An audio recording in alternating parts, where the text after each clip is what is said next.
झूठ, छल, कपट,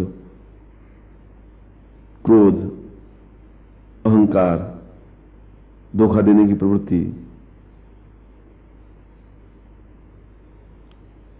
और गुरु प्रयत्न करता है कि ये इनके संचारी भाव जो है मिट जाए।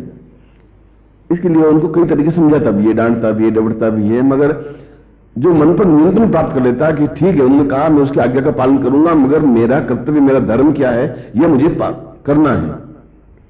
मैं एक व्यक्ति के सामने कम से कम छल नहीं करूंगा। एक व्यक्ति ऐसा है जिसके सामने मैं बिल्कुल अपने आप को नमन कर लूंगा। संसार में एक व्यक्ति ऐसा रखूंगा जहां मैं बिल्कुल मन पर नियंत्रण प्राप्त करता हुआ अपनी बात को स्पष्ट करने की हिम्मत रखूंगा। एक व्यक्ति ऐसा मेरी जिंदगी में होगा जहां सत्य ही बोलूंगा। कम से कम संसार में एक व्यक्ति को ऐसा चुनूंगा।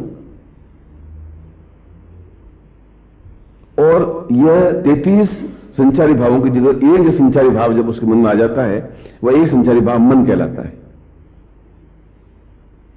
और ये मन बराबर डावाडोल रहता है। और इस डावाडोल मन की वजह से व्यक्ति एक भटकता रहता है।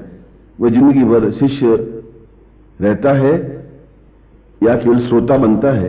आप श्रोता हैं या शिष्य हैं, मैं आज की तारीख में कुछ नहीं कर सकता। हो सकता है कि मैं कहूं और आप 15 मिनट बाद भूल जाएंगे, तो आप श्रोता हैं। मैंने कहा और आपने अंदर उतार लिया, तो आप शिष्य हैं। बहुत बारीक रेखा है दोनों के बीच में। और उस गुरु के, जो गुरु और शिष्य के बीच में एक पर्दा सा है, एक आवरण है, एक जीना सा, एक चादर है, उसको माया कहते हैं। माया का मतलब है कि गुरु भी उससे खेलता रहता है, देखता रहता है शिष्य को कि इसके 33 संचारी भावों में से कितने कम हुए। और वो कई तरीकों से उसको उकसाता भी है, देखता भी है, कोशिश भी करता है। और इस प्रकार वह चलते फिरते, उड़ते बैठते किसी विषय में परीक्षा ले लेता है। और शिष्य हर बार भ्रमित होता है और पूरा जीवन उसका भ्रमित अवस्था में बीत जाता है। जैसे राम का, कृष्ण का बीता, जैसे विवेकानंद का बीता, जैसे कबीर का बीता, जैसे सूर का बीता, जैसे तुलसी का बीता। एक भ्रमित अवस्था में बीता है। वे समझ नहीं पाए कि मुझे संत बनना है, ज्ञानी बनना है या गुरु बनना है। संत और विद्वान केवल अपना कल्याण कर सकते हैं। तुलसीदास ने कहा कि मैं अपने मन को संतुष्टि देने के लिए रामचरितमानस की रचना कर रहा हूं। अपने आप को संतुष्टि देने के लिए कर रहा हूं। वह आत्म में जाने की कोशिश करता है, मगर जो अपने आत्मा को, अपने मन को, अपने विचारों को, अपनी व्यापकता को पूरे लाखों लाखों में फैला देता है, वह गुरु होता है। इसलिए 58 अध्याय में उस गीता में कहना पड़ा कि मैं तुम्हें सत्य कहता हूं, अब जो बोल रहा हूं वो बिल्कुल सत्य है, अब तुम मेरे ऊपर भरोसा कर। अब तो तुम भरोसा नहीं कर रहा था, पर अब मैं जो बोल रहा हूं उसको तो मान, क्योंकि मैं सत्य ही बोल रहा हूं।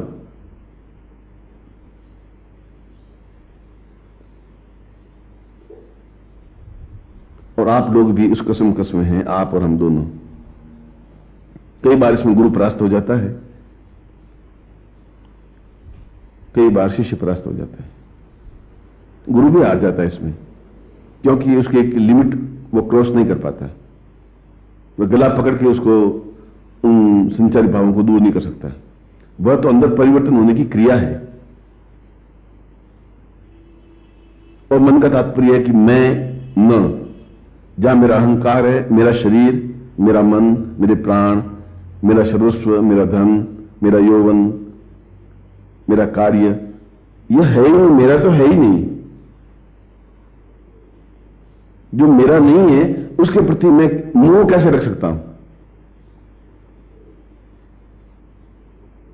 मगर उसके बावजूद भी उसके संस्कार ऐसे होते हैं कि बस श्रोता होता है, सुनता है और वापस उसी पटरी पे चलने लग जाता है। और मैंने आपको, कृष्ण ने अर्जुन को कहा कि तू और किसी की बात मत मान, मगर जीवन में संसार में एक व्यक्ति को तो ऐसा मान ले जिसकी बात तू मान ले। बस तू भीष्म की बात मत मान, तू द्रोणाचार्य की बात मत मान, अपने और किसी की बात मत मान, मां की भी बात मत मान, अपने पिता की भी बात मत मान, मगर कोई तो एक व्यक्ति जिंदगी में खड़ा कर जिसके सामने तू सत्य बोल सके, हिम्मत के साथ अपनी बात कह सके और सत्य ही सत्य उच्चारण कर सके। यह बात भी मैं तुम्हें सत्य ही कह रहा हूं। योमाम पश्यति सर्वत्र। अपने मन को, अपने अहंकार को, अपनी तुम्हारे बीच में पर्दा डालने की कोशिश कर रहा हूं, समझा रहा हूं। आप उसमें बह सकते हैं, क्योंकि तुम लोग गुरु का अनुसरण करते हो, उसके पीछे पीछे चलते हो। यह गलत है। तुम लोग गुरु की क्रियाकलाप को देखते हो, यह भी गलत है, क्योंकि तुम उसको नहीं समझ सकते, न अनुसरण को समझ सकते हो न अनुकरण को समझ सकते हो। वह क्यों कर रहा है वह तुम नहीं समझ सकते। इसलिए नहीं समझ सकते कि उसके जीवन में सैकड़ों हजारों शिष्य होते हैं। किस शिष्य के लिए वो क्या कर रहा है तुम समझोगे नहीं। उस शिष्य की घटनाओं को तुम अपने ऊपर जोड़ नहीं सकते। कृष्ण ने अर्जुन को कहा, वह चीज दुर्योधन को भी सुनाई दे रहा था, उस समय कर्ण को भी सुनाई दे रहा था, मगर वो और भाव में ले रहे थे, अर्जुन कुछ और भाव में ले रहा था। इसलिए जहां मन स्थिर है कि मैं वहां जाते ही अपने जाने से पहले 5 मिनट पहले धीरे धीरे अपने संचय भाव को समाप्त करता हुआ 2 टूक स्पष्ट शब्दों में उसके सामने अपने आप को खोल देता हूं। और जो व्यक्ति अपने आप को पूरी तरह से खोल देता है तो मन हल्का हो जाता है कि मैंने अपनी जो गलती की, मैंने जो न्यूनता थी, मैंने सामने स्पष्ट कर दिया। अब उसके बाद में मेरा एक नैमित्तिक खत्म हो गया, मेरा जो कार्य खत्म हो गया। मुझे जो कहना था वो मैं कह चुका। अब वो क्या करेंगे वह उनकी इच्छा है, मगर उनकी इच्छा भी यही होती है कि वह उनको माया में इसलिए ग्रस्त करता है कि मैं उसको धक्के देके देख लूं, 1 बार 2 बार 4 बार 10 बार धक्के दूं, हर बार धक्के देता हुआ देखूं तो सही कि ये आखिर क्या जीवन भर शिष्य बन सकता है या केवल सोता रहेगा। अगर सोता रहेगा तो उसको शिष्य बनाना अपने आप में पागलपन है, मूर्खता है। बगुले को रंग पोत करके या कौवे को पोत पोता करके सफेद जग बना देने से वो हंस नहीं बन सकेगा, वह धुल जाएगा बरसात में। हंस तो हंस ही रहेगा।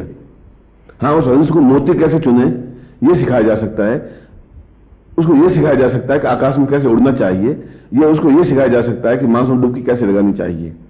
मगर कौवे को हंस बनाया नहीं जा सकता, मगर बन सकता है यदि वह धीरे धीरे अपने मन के विकारों को धकेलता हुआ और यह समझे कि मेरा तो कुछ है ही नहीं, मन मेरा कुछ है ही नहीं, तो फिर मैं उसके ऊपर अहंकार करूं या उसको अपना समझूं तो क्या वह मेरे साथ चलेगा, कुछ है।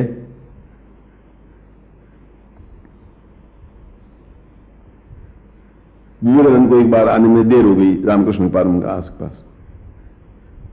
उन्होंने आज्ञा दी, आज्ञा में, आज्ञा पालन में 1 सेकंड का अंतर कई युगों का अंतर होता है। कहा और किया वह यह गुरु शिष्यता है। तो गुरु कहने से पहले 10 बार सोचेगा, शिष्य को करने से पहले सोचने की जरूरत नहीं है। यह अंतर है दोनों में।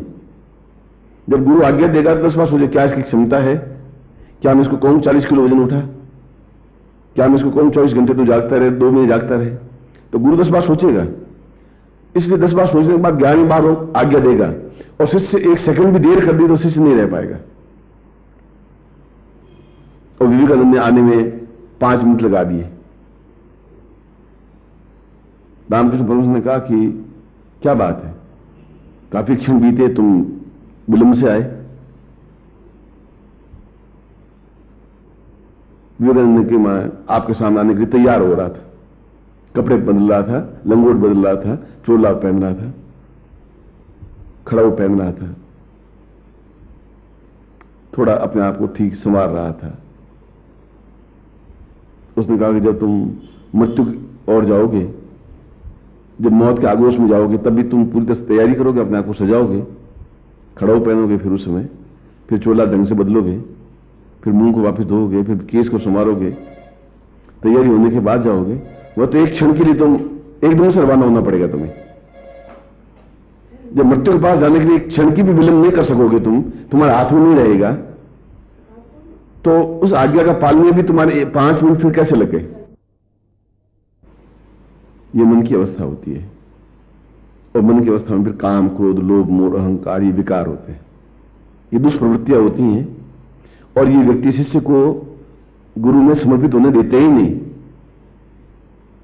अर्जुन अंतिम क्षण तक भी समर्पित नहीं हो पाया।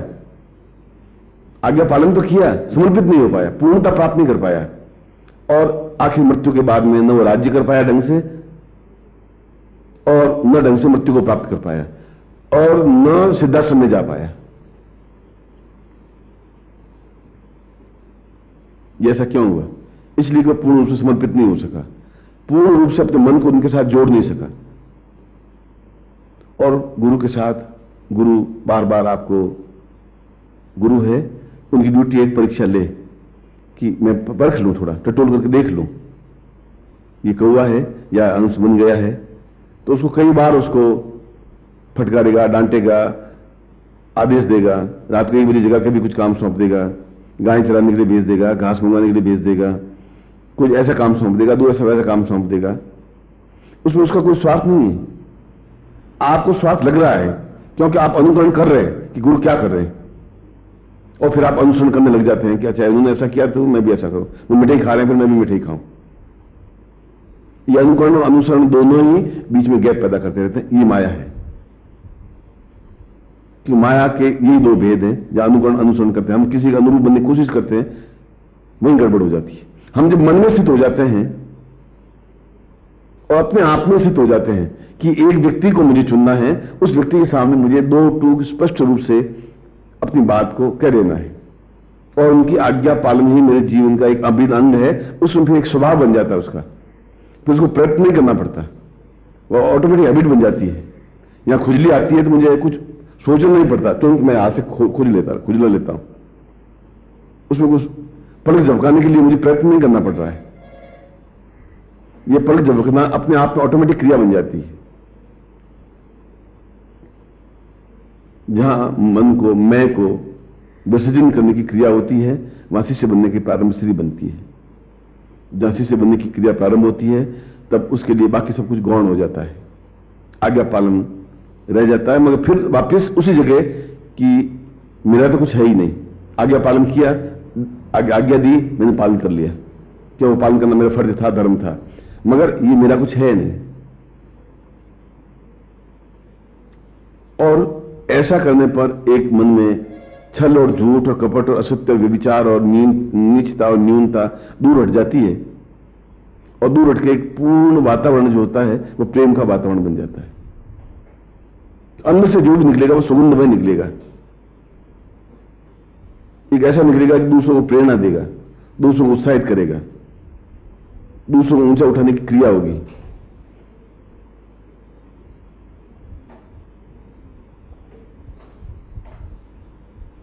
वह एक आनंद है, वह एक जीवन की मस्ती है कि जब हम किसी के प्रति समर्पित हों, और समर्पित होने का मतलब है कि अपने आप में उन संचारी भावों को बिल्कुल परे हटा करके समर्पित हों। 1 सेकंड के लिए हों, चाहे 10 साल में एक बार हों,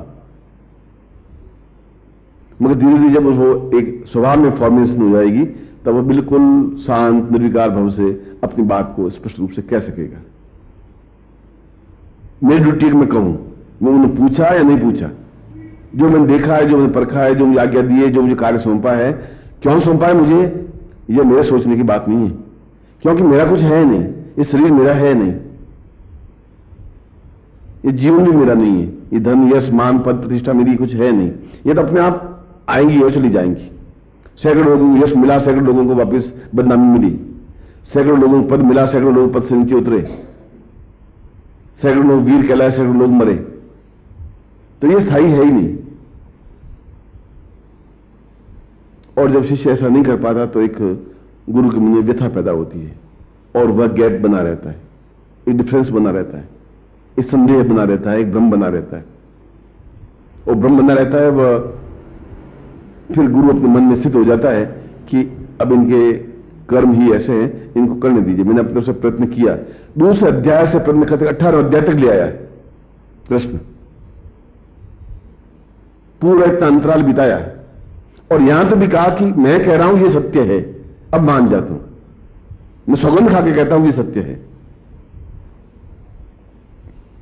और तब अर्जुन खड़ा हुआ।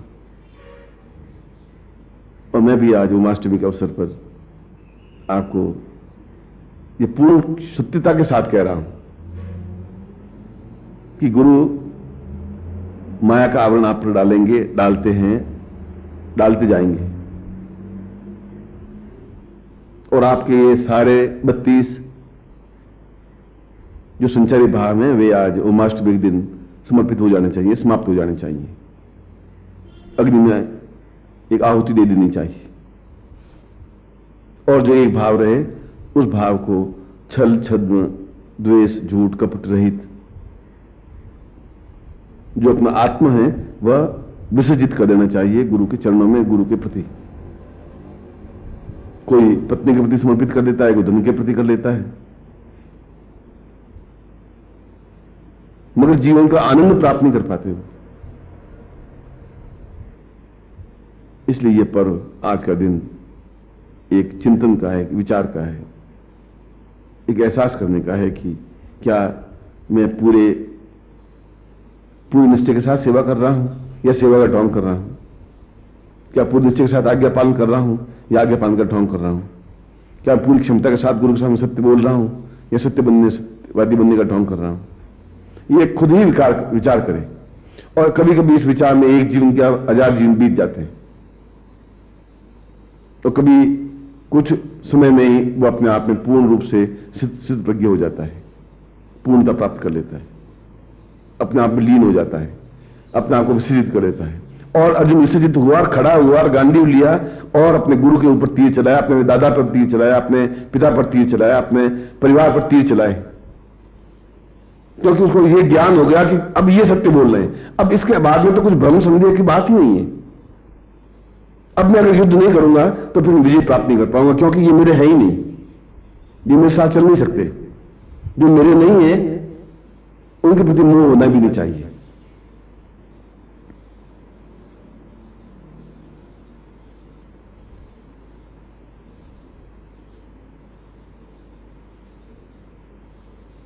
बीस मुसलसैया पर पड़े हुए थे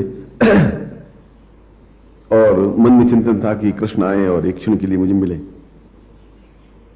और ऐसा विकल्प 3, 4, 6 दिन से चल रहा था। और एक दिन रात्रि को, आधी रात के समय कृष्ण उसके पास पहुंचे।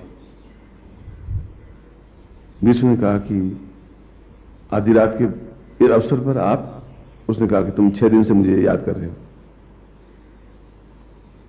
और तुम्हारा मन छटपटा रहा है, न तुम जीवन जी पा रहे हो न तुम मृत्यु को जी पा रहे हो, दोनों बीच में तुम झूल रहे हो, इसलिए कि तुम कभी मन स्थिति में आ ही नहीं पाए, एकाग्र नहीं हो पाए, कभी मुझे समझा ही नहीं, कभी मुझ में विसर्जित हुए ही नहीं, कभी मुझ में केंद्रीभूत नहीं हो पाए, कभी अपने आप को समर्पित किया ही नहीं। इसलिए वह सब दारुण व्यथा तुम झेल रहे हो, क्योंकि इस पूरे परिवार के तुम एक पितामह हो, मगर वह एक ढोंग, वह छल, वह झूठ, वह पाखंड तुम्हारे साथ चलता रहा और यह दारुण व्यथा तुम्हें भोगनी पड़ रही है।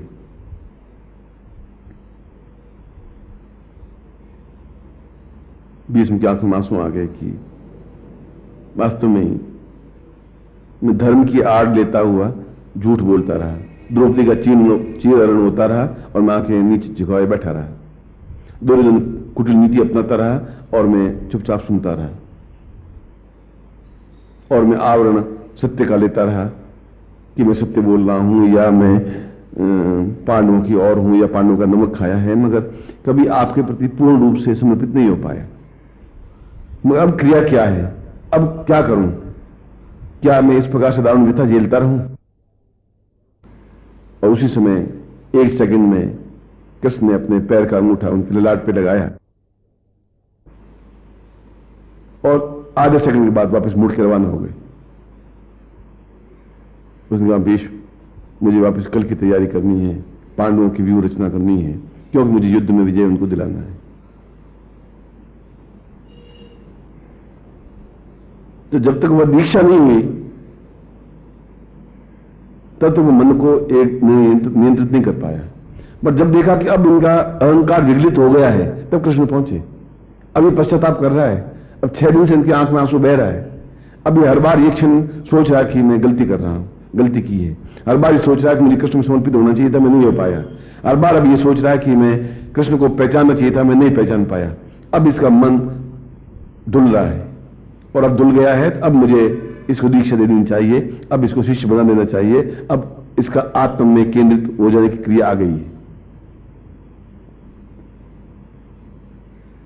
और वही भाव गीता में उन्होंने 18वें अध्याय में कहा था, और वही चिंतन आज ओमाष्टमी का पर्व पर है। हम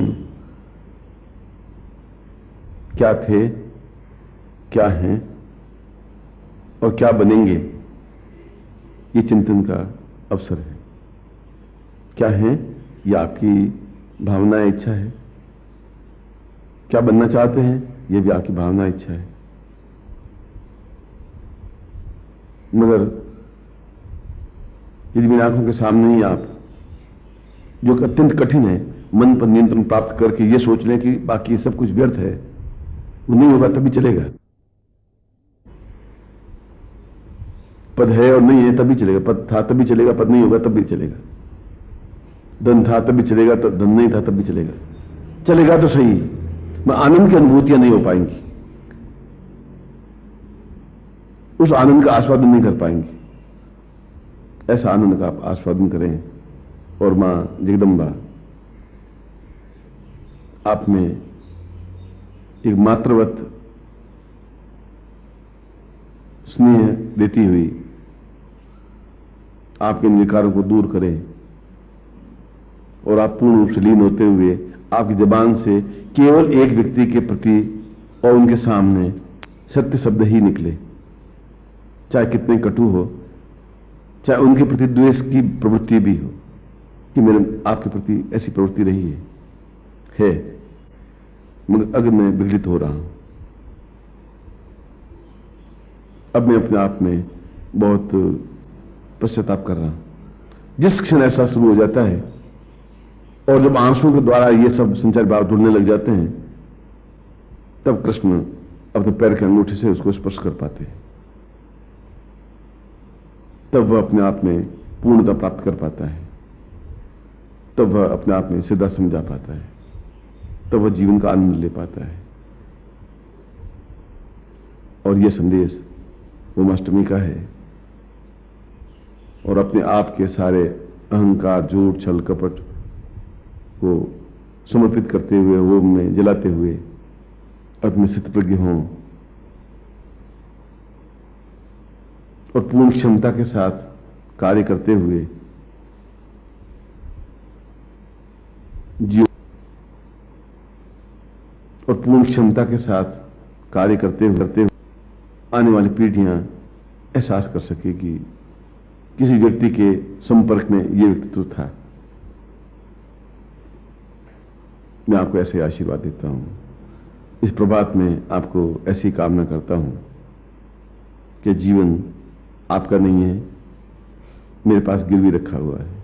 यह श्वास आपकी नहीं है, मेरे पास गिरवी रखी हुई है। ये जीवन आपका नहीं है, मेरे पास गिरवी रखी हुई है, मगर गिरवी रखी हुई है, मेरी नहीं है। और गिरवी रखी हुई चीज वापस ली जा सकती है, और गिरवी रखने के पर सेठ भी उसको स्वीकार नहीं, अपना धन नहीं मानता। इसलिए आपका जीवन मेरे पास गिरवी रखा जरूर है, मगर मेरा है नहीं वह, और वह मेरा हो जाए, मैं ऐसा ही आपसे उम्मीद करता हूं, ऐसे ही आपको आशीर्वाद देता हूं कि आप अपने आप में पूर्णता के साथ एक गुरु में लीन हो जाएं। और जिसने ऐसा हो जाएगा, शायद उस दिन मेरे मन में बहुत संतोष की प्रवृत्ति पैदा होगी, एक आनंद का उद्रेक होगा।